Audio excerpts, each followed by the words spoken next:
नमो नमः। मैं नवीन कुमार मिश्र ज्ञान प्रवाह के इस अंक में आपका स्वागत करता हूँ। षष्ठ कक्षायाः पाठ्य पुस्तक रुचिरायाः अकारांत नपुंसकलिंग नामधेय पाठे वयम् अकारांत नपुंसकलिंग शब्दाः इति विषयं जानीमः। जैसा कि हम पहले ही पढ़ चुके हैं कि संस्कृत में 3 लिंग होते हैं, पुल्लिंग, स्त्रीलिंग, नपुंसकलिंग। पुल्लिंगे यथा बालकः, नायकः, गायकः, धावकः, परिचारकः। स्त्रीलिंगे यथा बालिका, नायिका, धाविका, शिक्षिका, परिचारिका। नपुंसकलिंगे यथा पुष्पम, फलम, मोदकम, गृहम, बस्या। जैसे कि इसमें 3 लिंग होते हैं, वैसे ही संस्कृत में 3 वचन भी होते हैं, एक वचन, द्विवचन, बहुवचन। एक वचन जिससे एक व्यक्ति या वस्तु का बोध हो, द्विवचन जिससे 2 व्यक्ति या वस्तु का बोध हो, बहुवचन जब हमें 2 से अधिक व्यक्तियों का बोध होता है तब हम उसे बहुवचन कहते हैं। इदानीं वयम् अकारांत नपुंसकलिंग शब्दाः विषय ज्ञास्यामः। नपुंसकलिंग अर्थात वे शब्द जिनसे न पुरुष जाति का बोध हो और न स्त्री जाति का, उन्हें नपुंसकलिंग कहते हैं। अकारांत नपुंसकलिंग शब्दाः। अस्मिन् पाठे वयम् अकारांत नपुंसकलिंग विषय ज्ञास्यामः। अकारांत अर्थात जिस शब्द का अंतिम वर्ण अ हो। नपुंसकलिंग अर्थात जो न पुल्लिंग हो और न स्त्रीलिंग। शब्दाः अर्थवान वर्णों का समूह जिनका कोई अर्थ हो, अर्थात अर्थवान वर्णों का वह समूह जिनका स्वयं का अपना कोई अर्थ होता हो। अब अकारांत नपुंसकलिंग शब्द के माध्यम से इसे समझने की कोशिश करते हैं। अग्रे केचन अकारांत नपुंसकलिंग शब्दाः दत्ताः सन्ति। पुष्पम, फलम, मोदकम, गृहम, बसेयानम। इदानीं वर्णविच्छेदः पश्यामः। इसका वर्णविच्छेद देखते हैं। पुष्पम, प प्लस उ प्लस श प्लस प प्लस अ प्लस म। पुष्पम का मूल शब्द होता है पुष्प। इसका वर्णविच्छेद देखते हैं। प प्लस उ प्लस श प्लस प प्लस अ। इसका अंतिम स्वर है अ, अतः यह अकारांत कहलाएगा। क्योंकि यह नपुंसक लिंग शब्द है अतः यह अकारांत नपुंसक लिंग शब्द कहलाएगा।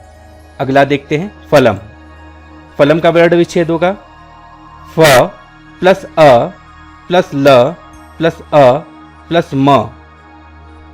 इसका मूल शब्द होगा फलम।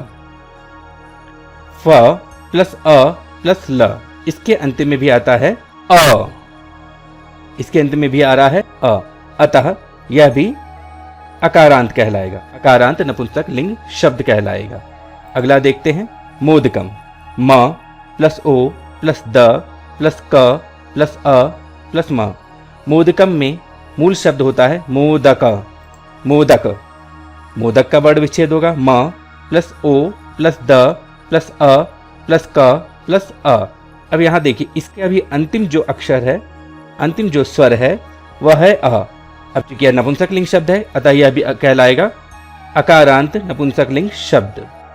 अकारांत नपुंसकलिंग शब्दों के प्रथमा एक वचन के अंत में अम्यह ध्वनि सुनाई देती है, यथा फलम, पुस्तकम, क्रीडनकम, नारिकेलम। पुनः देखते हैं फलम, क्रीडनकम, पुस्तकम, नारिकेलम। इन चारों शब्दों को ध्यान से देखिए। इन चारों शब्दों के अंत में अम यह ध्वनि सुनाई देती है, अर्थात अकारांत नपुंसकलिंग शब्द या पद के अंत में अम जोड़ने पर नपुंसकलिंग शब्द का प्रथमा एक वचन प्राप्त होता है, यथा फलम, वनम, कमलम इत्यादि। जैसा कि हम पढ़ चुके हैं संस्कृत में 3 वचन होते हैं।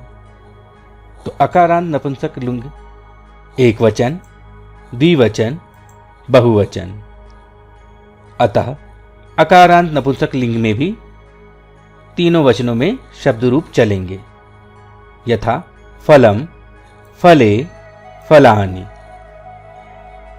वर्तमान में हम मात्र अकारांत नपुंसक लिंग के द्विवचन के रूपों को ही देखेंगे। मेरे साथ आप भी बोलिएगा। फले, क्रीडनके, पुस्तके, नारिकेले। अब यहां जैसा ध्यान दीजिए, अकारांत नपुंसक लिंग द्विवचन के रूपों को एक बार पुनः हम देखते हैं। फले, क्रीडनके, पुस्तके, नारिकेले। इन चारों शब्दों को ध्यान से देखिए।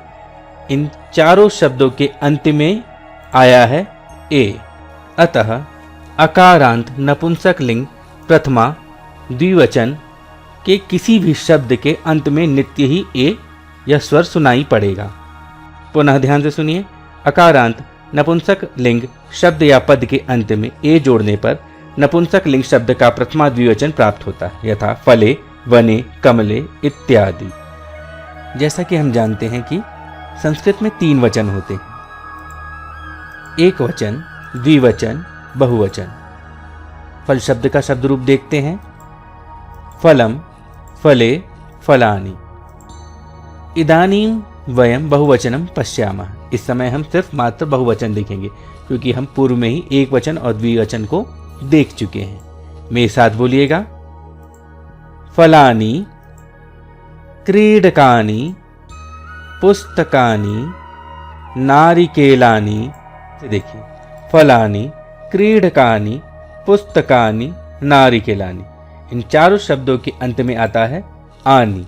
अतः अकारांत नपुंसक लिंग प्रथमा बहुवचन में कोई भी शब्द आए तो उसके अंत में आनि या स्वर आपको सुनाई देगा। अकारांत नपुंसक लिंग, पुनः देखते हैं। अकारांत नपुंसक लिंग शब्द या पद के अंत में आणी या आनी जोड़ने पर नपुंसक लिंग शब्द का प्रथमा बहुवचन प्राप्त होता है, यथा फलानि, वनानि, कमलानि। पुनः अभ्यास करते हैं, मेरे साथ बोलिए। वायुयानम, वायुयाने, वायुयानानि। कार्यानम, कार्यानि, कार्यानानि। बसयानम, बसयाने, बसयानानि। अंगुलीयकम, अंगुलीयके, अंगुलीयकानि। व्यजनम, व्यजने, व्यजनानि। पुष्पम, पुष्पे, पुष्पाणि। शिरस्त्राणम, शिरस्त्राणे, शिरस्त्राणि। अधुना पूर्व पठित पदानि पश्यामः, एतेन शब्द रूपाभ्यासः अपि भविष्यति। अब हम पूर्व पठित शब्दों को दोबारा से देखते हैं, इससे हमारा अकारांत नपुंसक लिंग के शब्द रूप का भी अभ्यास हो जाएगा। सर्वप्रथम तावत सबसे पहले यहाँ थोड़ा सा ध्यान दीजिए। एक वचन के अंत में अम, द्विवचन के अंत में ए और बहुवचन के अंत में आएगा आनि। अब मेरे साथ बोलिएगा, फलम, फले, फलानि। पुस्तकम, पुस्तके, पुस्तकानि। यानम, याने, यानानि। धनम, धने, धनानि। व्यजनम, व्यजने, व्यजनानि। अंगुलीयकम, अंगुलीयके, अंगुलीयकानि। क्रीडनकम, क्रीडनके, क्रीडकानि। इसको आप अपनी सुविधा के अनुसार से धीमा करके या पॉज करके ध्यान से सुन करके इसका अभ्यास कीजिएगा।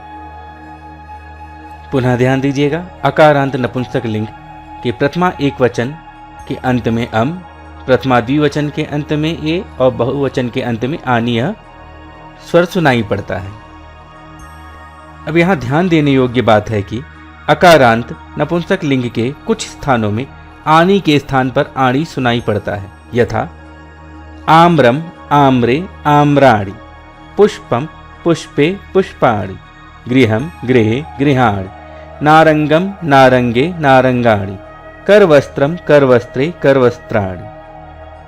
इन सभी शब्दों में र, श, रि इन 3 अक्षरों में से कोई एक अक्षर अवश्य आया है, यथा आम्रम में म के पश्चात र है, पुष्पम में प उ, पू के पश्चात श है, गृहम में ग के बाद री है और नारंगम में र है। कर वस्त्र में तो 2 जगह र आए हैं, कर और त्र।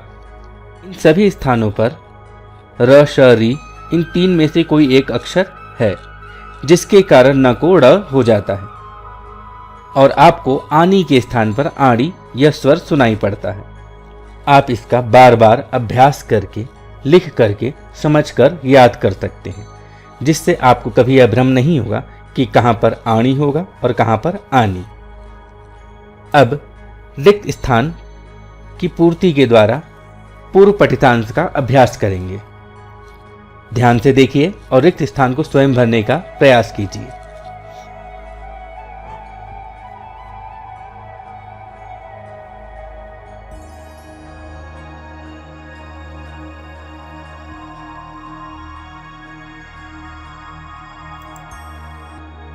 अब उत्तर देखते हैं।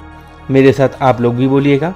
खनित्रम खनित्रे खनित्राणि, वस्त्रम वस्त्रे वस्त्राणि, भित्तिकम भित्तिके भित्तिकानि, कदलीफलम कदलीफले कदलीफलानि, गृहम गृहे गृहाणि, पात्रम पात्रे पात्राणि, वातायनम वातायने वातायनानि। आशा है कि अकारांत नपुंसक लिंग का यह पाठ आपके सीखने में सहायक होकर सदुपयोगी सिद्ध होगा। नमस्कारः, पुनर्मिलामः।